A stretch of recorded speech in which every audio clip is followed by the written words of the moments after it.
Where Bad Kids Go. I must have been 6 or 7 when I lived in Lebanon. The country was ravaged by war at the time, and murders were common and frequent.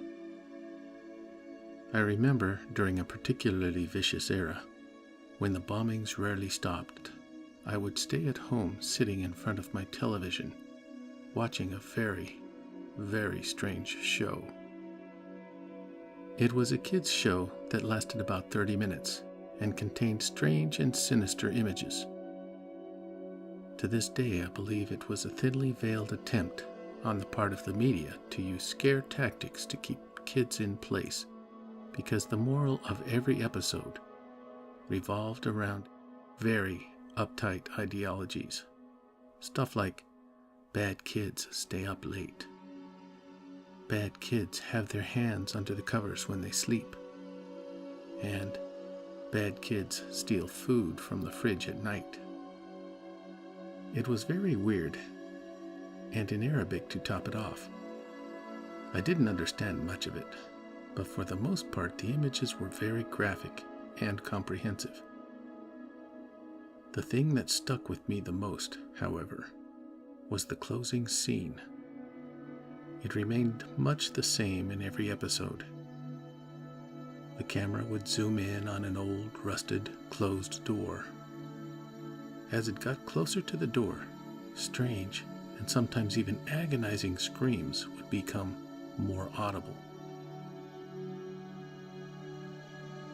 It was extremely frightening, especially for children's programming. Then a text would appear on the screen in Arabic reading, "That's where bad kids go." Eventually, both the image and the sound would fade out, and that would be the end of the episode. About 15 or 16 years later, I became a photojournalist. That show had been on my mind all my life, popping up in my thoughts sporadically. Eventually, I'd had enough and decided to do some research. I finally managed to uncover the location of the studio where much of that channel's programming had been recorded. Upon further research and eventually traveling on site, I found out it was now desolate and had been abandoned after the big war ended. I entered the building with my camera. It was burnt out from the inside. Either a fire had broken out or someone had wanted to incinerate all of the wooden furniture. After a few hours of cautiously making my way into the studio and snapping pictures, I found an isolated, out-of-the-way room. After having to break through a few old locks and managing to break open the heavy door, I remained frozen in the doorway for several long minutes.